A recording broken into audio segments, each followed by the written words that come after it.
Good morning. Good morning. Good morning. Good morning. Good morning, everybody. How are you? Welcome to the show at Rise Up Show with me, your host, the Queen Bee, Dani.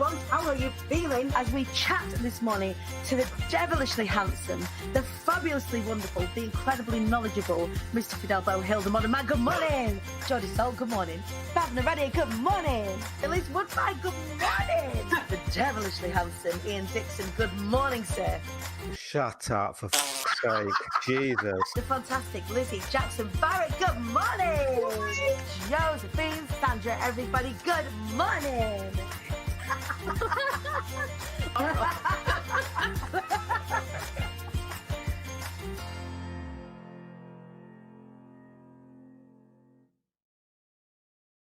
Good morning, you lovely lot. How are you doing? Welcome to the show at Rise Up Show with me, your host, Dani Wallace. I hope you are feeling good this Tuesday. I am feeling good this Tuesday. I am not holding back from how good I am feeling. I don't know, and I know there are lots of mixed emotions about this, but after the announcements yesterday from Downing Street with regards to what the roadmap out of lockdown is going to look like, it just left me feeling in such a hopeful space. Like I could literally feel the weight of the uncertainty that we have been carrying since certainly, I mean, from the beginning of last March, but certainly from the beginning of January, just start to alleviate a bit. And you know, to see so many of my friends in the events industry and hospitality start to see that chink of light open up again for them just filled me with so much joy and so much hope. And I am coming to you from that space this morning. I am so excited. And it allows us right now to enter into, yes, all right, things can change a little bit, but it allows us to enter into the known. It allows us to enter into hope. And I am just honestly so happy this morning that so many of you feel that lift a little bit. So I'm just sending out all of the love to all of you this morning, particularly the IATQB Hive, who have been ripping it up this week with the Move Be Get Out the Way challenge. We have been together at 8 a.m. I know, I'm ridiculous. At 8 a.m. And we'll be each morning this week as I set them different tasks and we do some different training in this free challenge space in the IATQB Hive. So it has been a wonderful week so far. And it is just really nice to rid ourselves for a moment of the heaviness, to be excited about the 8th of March when the kids go back to school. I am sorry, not sorry, right? I didn't sign up to be a homeschool teacher. That is not where I am at. Emma Louise is literally buzzing. Karen Dawkins Hayes, deja vu. Good morning, everybody. Come on in, come and get a cuddle.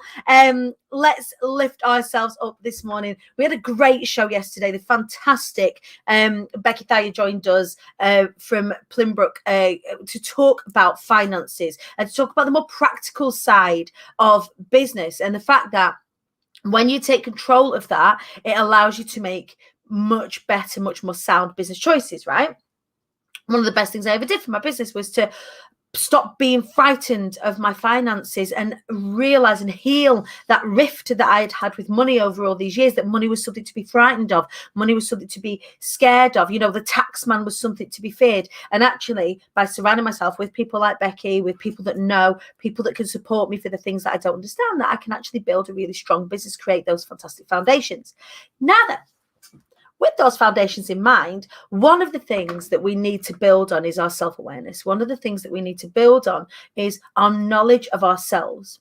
Because when we know ourselves really, really well, we get to adjust and recalibrate accordingly. And again, we've been talking about that in the Hive this morning, about understanding where you are and accepting it's okay that whatever situation you've come to, whether you're tired, exhausted, successful, ripping it up, whatever, that actually when you know where you are, it allows you to set the GPS and know where you're going, right? So if you've got a goal in mind or whatever your version of success is in mind, you can't get to the destination without knowing where you're starting off. How do you set a GPS off if it doesn't know where you're beginning from? Imagine, right? I'm in Preston and I wanted to get to, I don't know, where do I want to go to? Where do I want to go to? Glasgow. Why not? I love Glasgow. Go and see if that guy with on the statue has still got the cone on his head. Right. So if I get into my car, I'll get into Barry, my yellow car, sit down, and I've got my GPS there, and I just put Glasgow. it doesn't know where I'm starting from. So how on earth is it going to know how to get me there? As soon as I tell my GPS, I'm in Preston, I'm on the Savick estate in Preston, then it knows from that point where to plot my journey. So knowing where we are and knowing ourselves allows us to step into ourselves so much better. And there is nobody that I know in my life right now who knows how to help people do this. And it's my incredible friend and sister in success, the wonderful emotional mastery coach, Tabassum Sabir. Good morning, Tabs. How you doing? Morning. Thank you for having me. I'm so excited. Oh, I'm excited to have you here. How ridiculous is this? We need to acknowledge how ridiculous this is. That we have been admirers of each other and our businesses for the longest time, and we have never sat and had a conversation like this. What are we doing? We've just both got crazy busy, haven't we? Like, we're just ridiculous. I blame Joe. I think it's Joe's fault. When you say Joe, you mean Joe Swan, right? Yeah, from Chocolate PR. Yeah.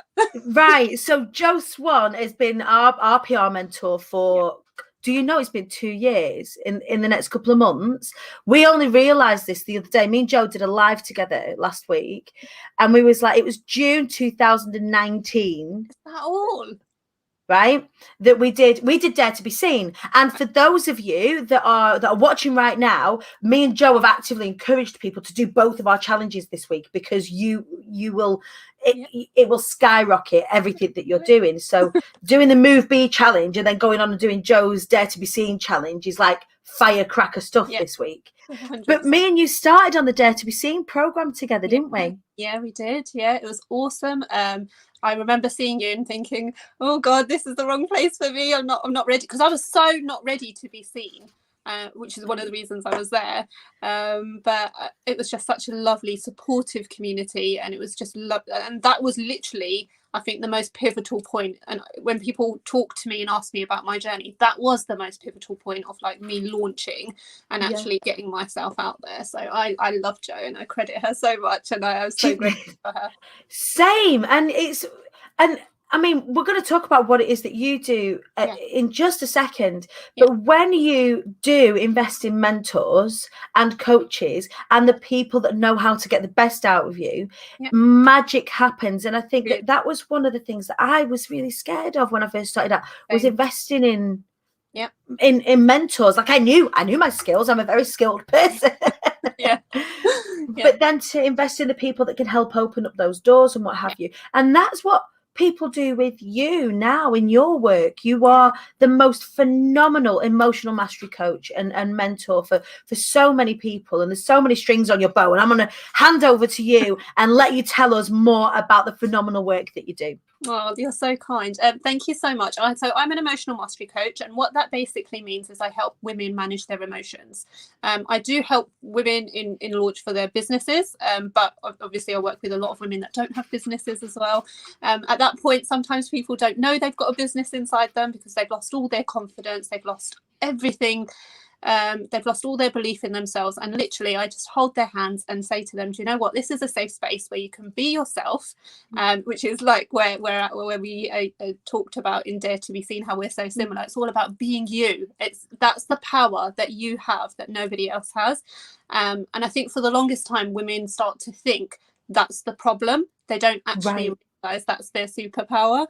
It's something that I had and my own experience with, and I was just like, right, I want to help women take this journey, and everybody I've worked with throughout my career so far has just helped me be more me, and I really just want to bring that to more women.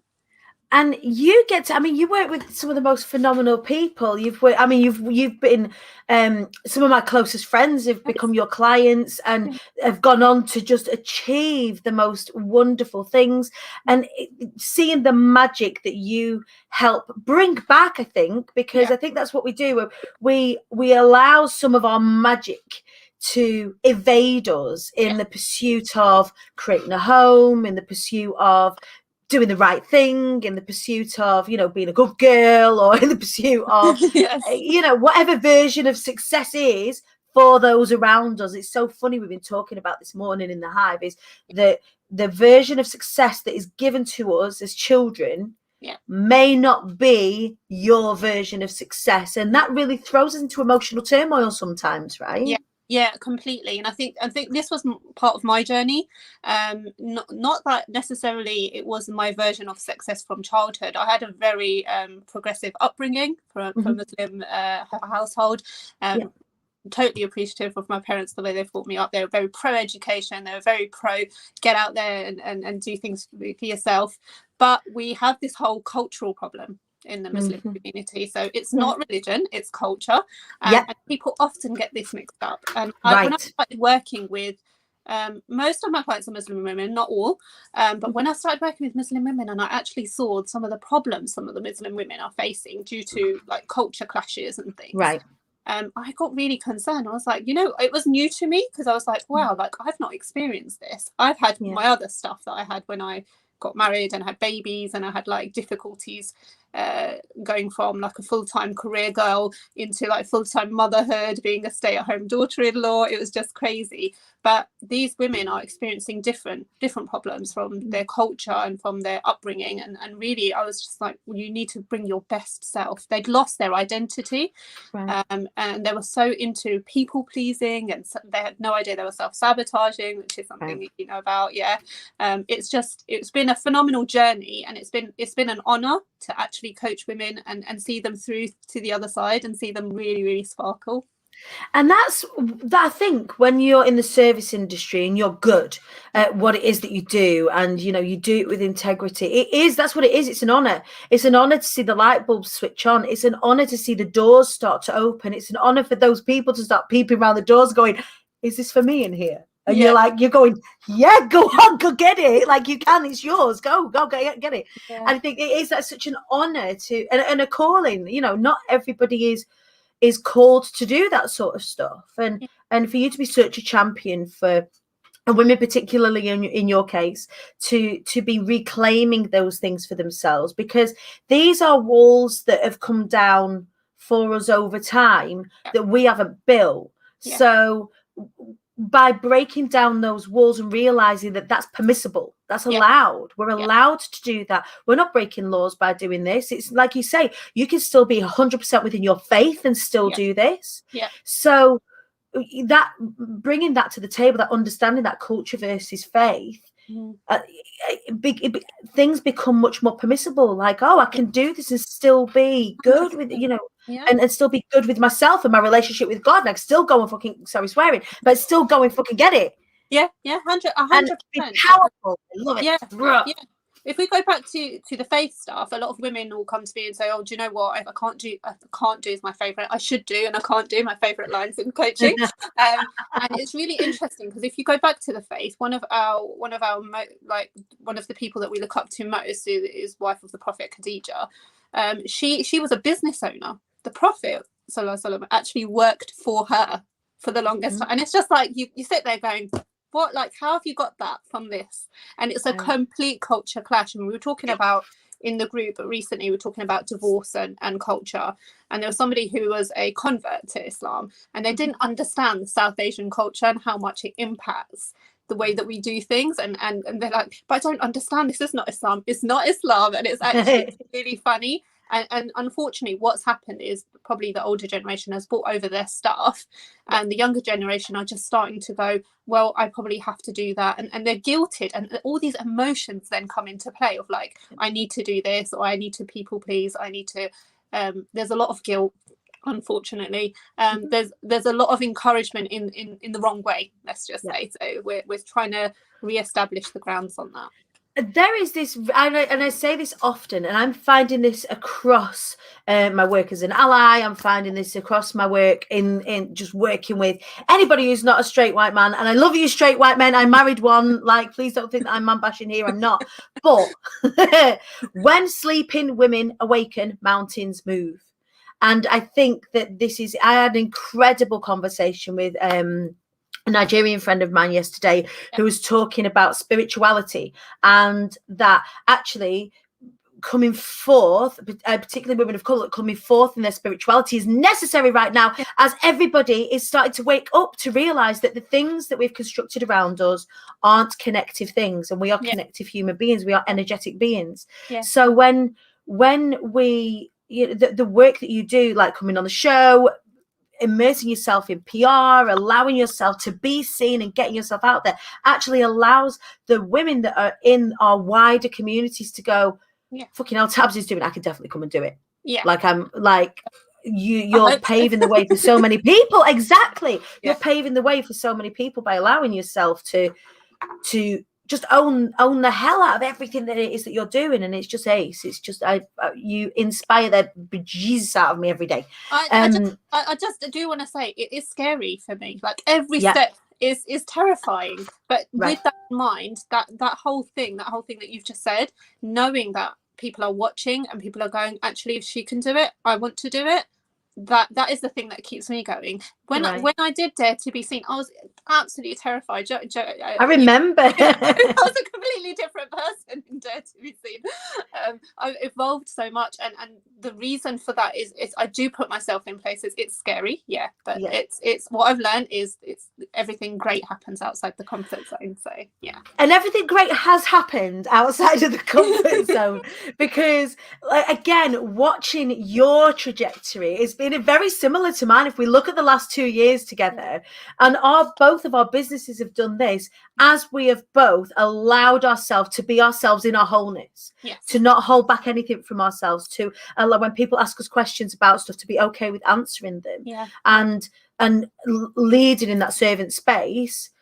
And it's just a perfect example for those of you that are out there that think you've got to be something other than who you are to be successful in any way, is a fallacy. You don't have to be. You can actually show up in your wholeness, and that's where it happens quick when you start to do that. You think, oh, I wish I'd have done this a bit sooner. I need to hold on. I mean, I keep saying this to my clients. I keep saying, do this now because you've got time, and they're like, what? Like, yeah, whatever kind of thing. I'm like, no, do it now because you've got time, because I don't have time to do the stuff I should have done it, and I realize that now, and I'm having to outsource a lot of stuff.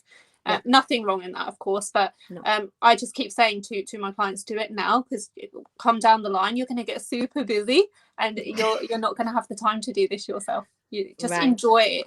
It's part of like enjoying the journey of it as well, enjoying your self-discovery journey, because I think so many people forget that self-discovery, it is painful, it has its moments, but it's also a time that you can enjoy and learn about yourself and learn to love yourself. It's a really beautiful time as well.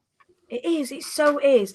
And let's go back to your work. So you are an emotional mastery coach, and like I said to you just before we went on air this morning, that it feels like now more than ever it's a really important conversation to be having, because we've had our emotions really messed with. Like there is the whole past 12 months for us as a nation have been, and a world, this has been worldwide. It's been alien. It's been unnatural for us to be kept in this way. It is stressful for us to be kept in this way. And when we are in that stress space, it has a direct effect on our emotions.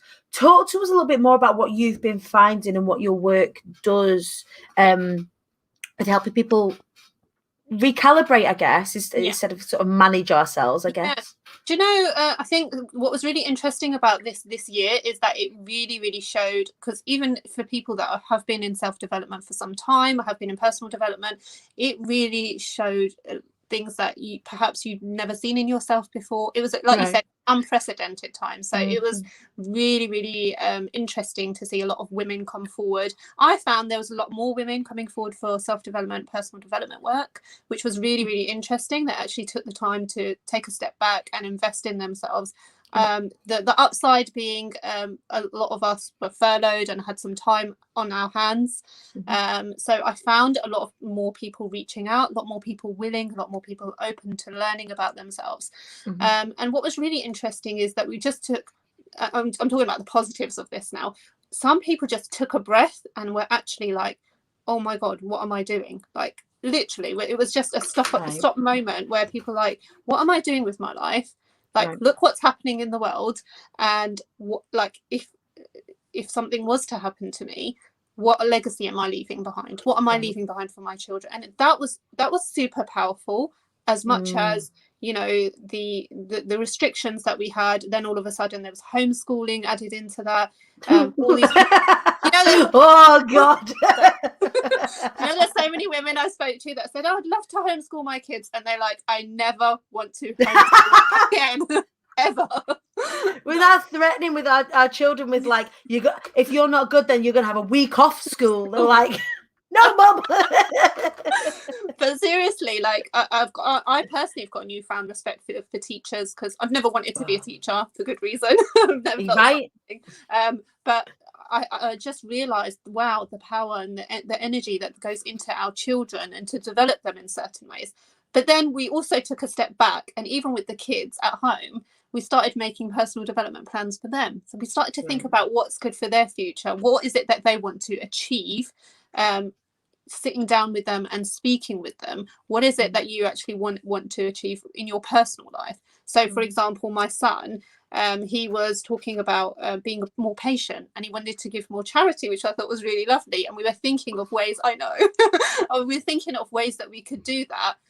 While he did other things. So yeah, we started off a little business for him, and yeah. I love it. I love it. And I think one of the beautiful things about being an entrepreneur, and Jenna Rigby's on the show, like she's watching the show this morning, and if I look at being an entrepreneur, she's got 5 kids, she's Wonder Woman, and but being she's still in the entrepreneurial space, and sharing her business with her kids. Same with me, same with you. We share our business with our kids. Like, we welcome Ivy onto the live because she's little and she doesn't quite get it.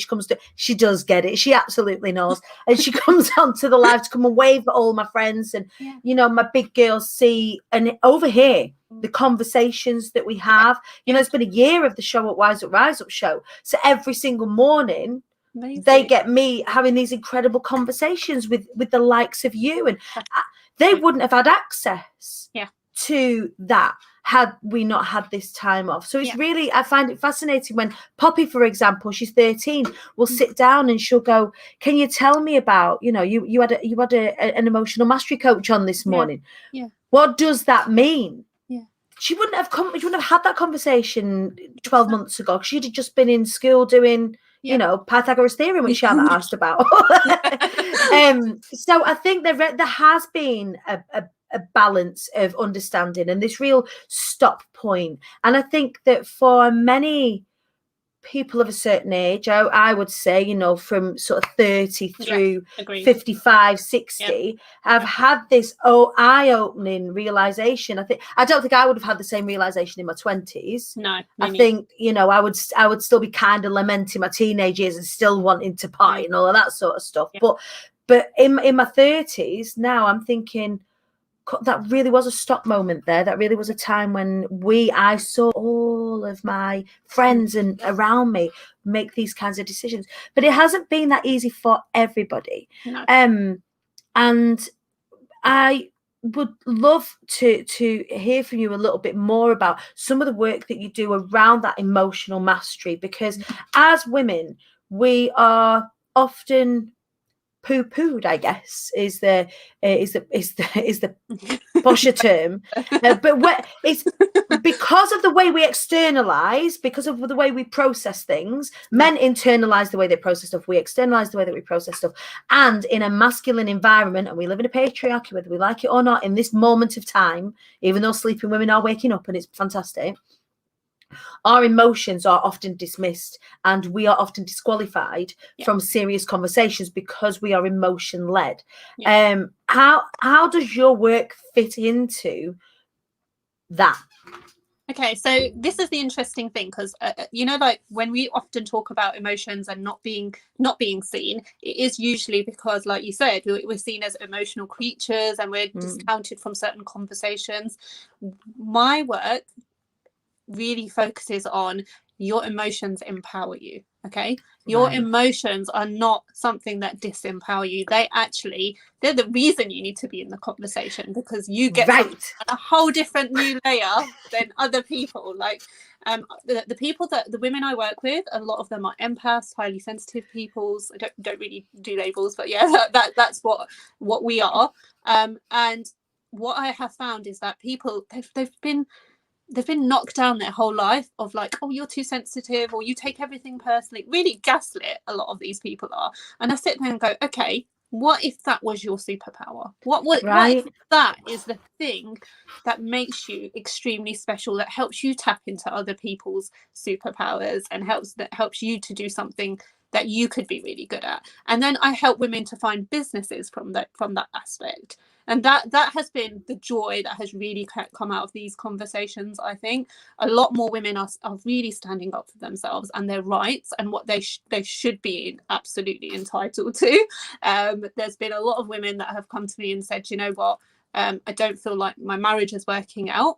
And I've had conversations about how and why, but then by the end of the working with me, the 6 months, they've gone back into their marriage a completely different person, because they've got their boundaries and they know they won't be spoken to in a certain way. They know exactly what to expect. They know how to carry themselves. They know how to use their emotions to empower them as opposed to disempower them. And I think that's what's phenomenal. Yeah, it's that superpower. I remember a number of people have said this, quite powerful people have said that my kindness is my weakness. The fact that I'm so kind, the fact that it's just my core value is kindness, and actually it allows me to do so much more and allows me to be so much more peaceful in life with the boundaries. So all of my kindness without boundaries left me exhausted and sad and overgiving and all of these things. My kindness with boundaries has become a powerful thing. I get to say to people, here, I have an opportunity to work with me if you need it. We don't need to necessarily talk about that. Or here, I could do work under the radar that I don't have to shout about. And also I am teaching people how to behave towards me. Because when you own yourself in that way, like your partners or your friends, or if you're overgiving and you're kind and you're emotional and you're an empath and you're absorbing everybody and you become the fixer for everybody all the time, actually when you start to put those boundaries in place, people stop ringing you in the middle of the night, and people stop expecting you to turn up whenever you click and all of this sort of stuff, and you relinquish all of the heavy responsibility that comes with being an emotional person. Pixie is just saying she's a regular watcher of the show and an OG QB. She really dislikes being an empath. It's tiring. It is exhausting, and I totally relate, because I also am an empath, and I do get it. I do understand. I used to say I dislike being an empath. I think now, because of what I do, I love it, because I've just realized how to. It sounds really funny, but I use it in the right way. Like I know where it works best.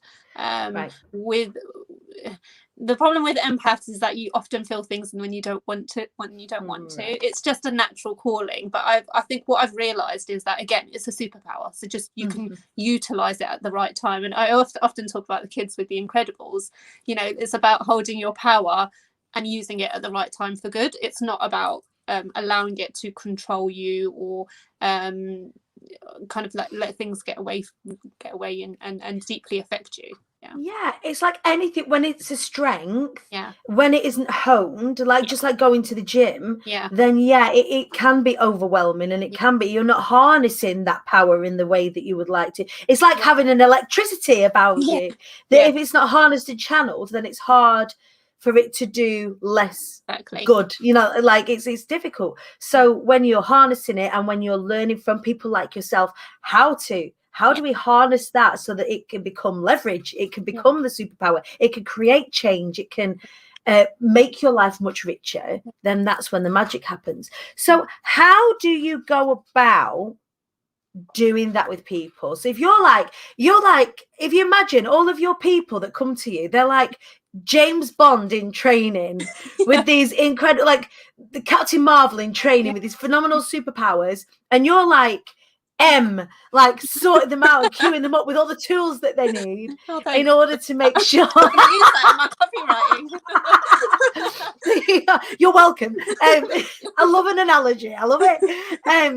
So you're like with all of the tools and the knowledge and the know-how, and helping them understand their mission so that they can go and do all those things, because no superhero that I've ever come across doesn't have, like, if you look at Batman, and he's got his incredible butler, but his butler actually runs the whole show, like knows what's going on. And I just think it's phenomenal when you get that type person in your life that helps you understand things, that it does those light bulbs go off. Pixie's just saying, I've been having to work on boundaries. It's cost me far too much emotionally, financially, in part. Yeah.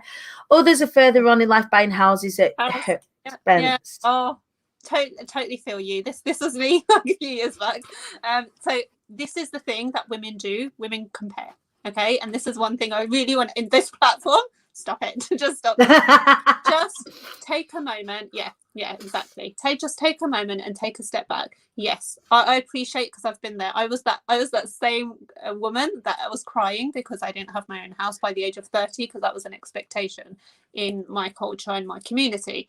But having taken a step back and actually realizing that I need to step into my power, and there's good reasons why I didn't have a house, and people were in my eyes were progressing quicker than me, because I was made to do this. I needed to take this path, and unless I went through that, I wouldn't have ended up doing this. Right. So I keep saying, just be careful with the language that you use with yourself, because I also I remember when I met my husband, and one of the first things I actually said to him is like, I'm really sensitive. Are you going to be able to handle that? And I look back now and I go, you just served him with a fight. I know. And I was like, what on earth was I doing? He just laughed and brushed it off at the time. And because I genuinely saw it as a problem. The more I've seen it as a superpower, and more I've seen it as, wow, this is something that I can work with and I can do something really great with, the less it's become a problem. That's the crux of it. The other thing is that it's really hard to explain, like, how we work, how I work with women. Yeah. The easiest thing to say is that I work one-to-one. Mm-hmm. You've got a completely safe space. And I think that is part of the problem, especially in our community. There's a lot of shame around sharing stuff that you've been through, stuff that you're going through. Even like when I was going through my own stuff. So I had postnatal depression. I'd lost I didn't lose, but I'd left a job of 10 years that I absolutely loved. I didn't particularly want to leave it, but I'd become a stay-at-home mum. I wanted to stay home with my son. I then was jobless. I was in debt. So I was just in a really, really low place. I was at home for the first time in 16 years, and it wasn't even my home. It was my in-laws' home. So that was really, really challenging. Yeah. And it was a really dark place. But what I felt most at that time was nobody else is going through what I'm going through. Right. Nobody gets it. The minute I started talking to people, the minute I started giving them an inkling of what I'm going through, there were floodgates. I was just like, oh my God, where have all these women been? Thank God for toddler groups, because that's where it was started. But yeah, it was so powerful. And I really just took a step back and go, oh my God, why are women not talking about this? Like, if I knew other women were going through this, I'd feel so much more reassured. I'd feel like, do you know what? I've got this, and it's going to be a short, painful time, but there's a way out. At that time, I genuinely felt like there wasn't a way out, and I was really, really stuck. I had, like, suicidal thoughts. I had thoughts of leaving my kids and running away, which is just unheard of. There's all sorts of things that went through my head. But the biggest thing that I found that was lacking, especially in our community, is the safe space to talk about stuff without being judged, without being, well, you shouldn't feel like that. You should just be more grateful. You should be happy you've got a roof over your head. You should be happy you've got 2 kids. I am happy about all of those things, but when you can't tap into that deep down happiness and that deep down gratefulness, you don't see it. You just not there. It's hard.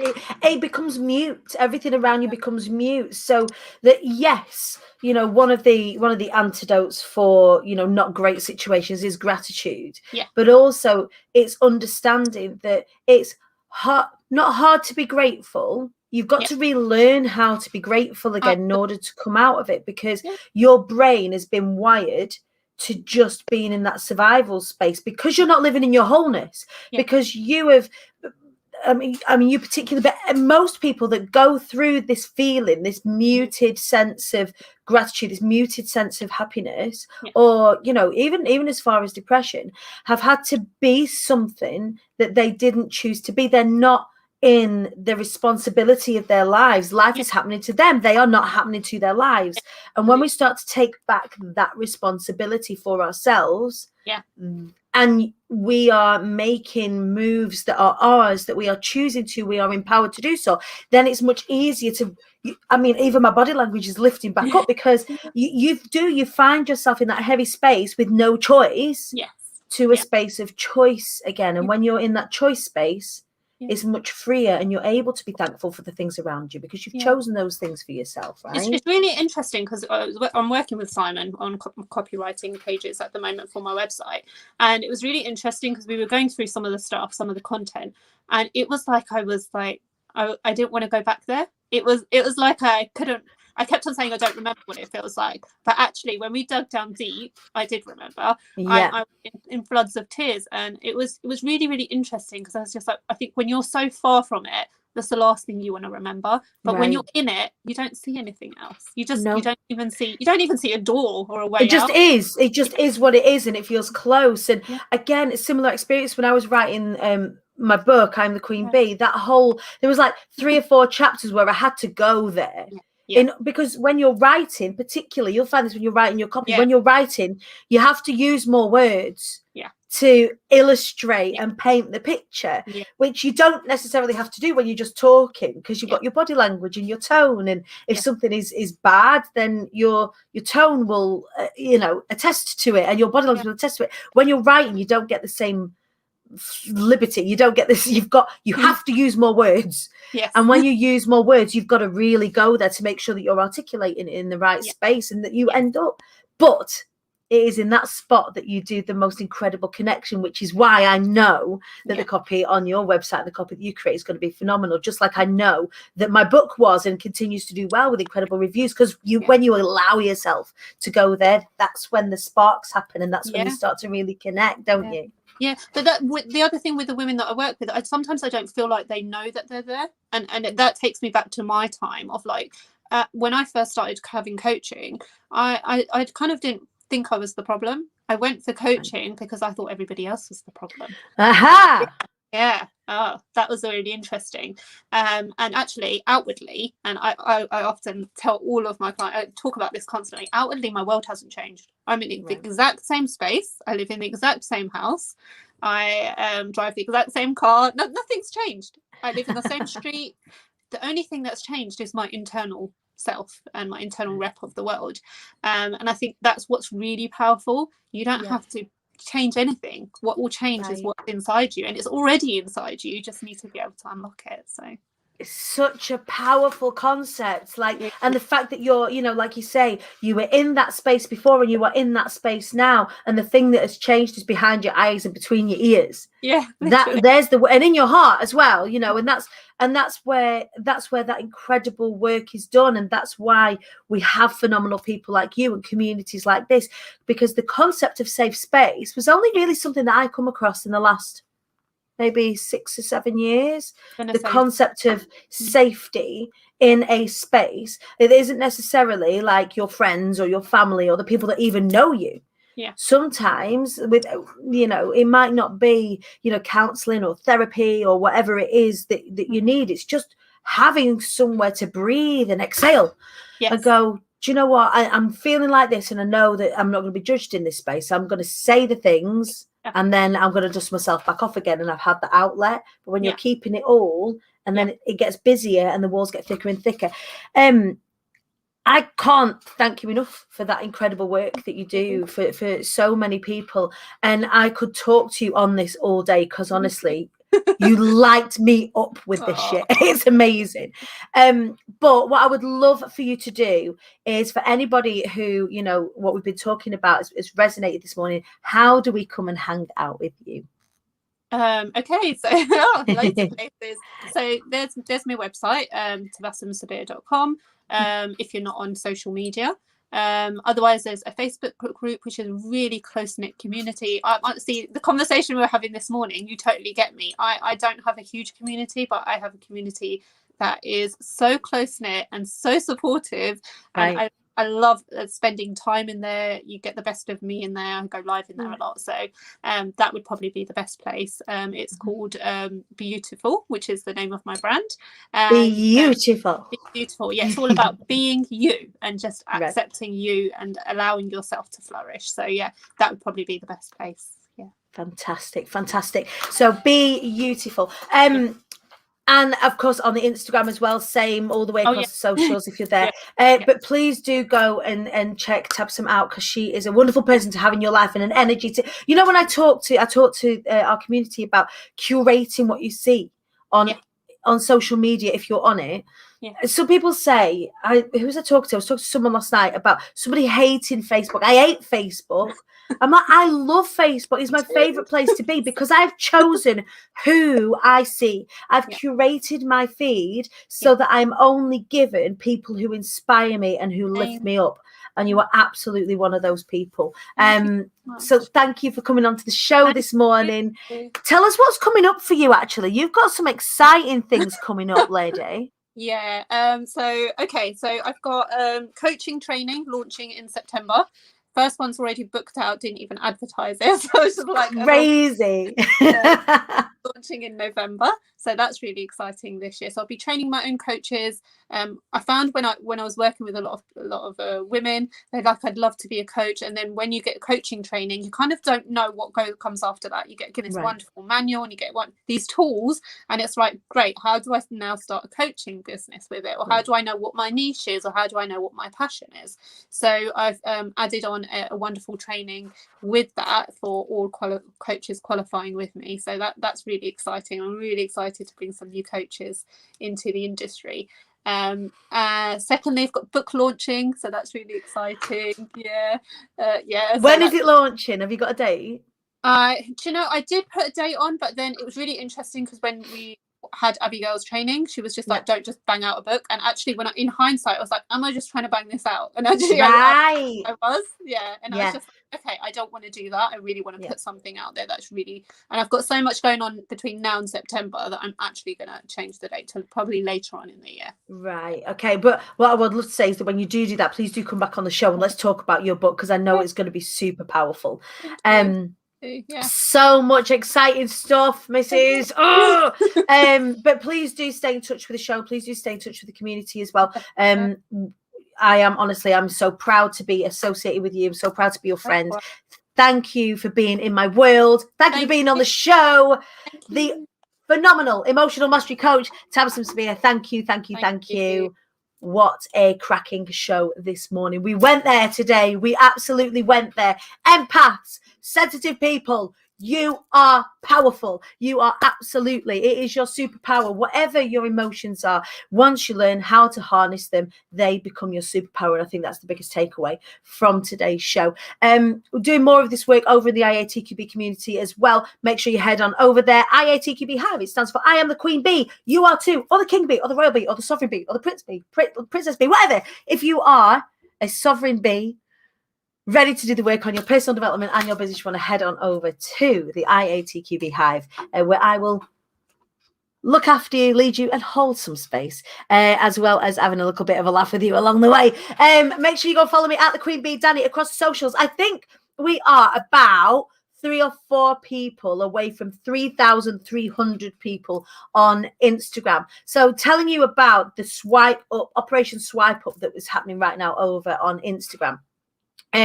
Once we have the swipe up in place, when you do come onto the show, we will be able to link any freebies and everything to the swipe up. So I get to share more of you. If you're in my communities, memberships, courses, I get to do swipe up so I can share you with the wider world.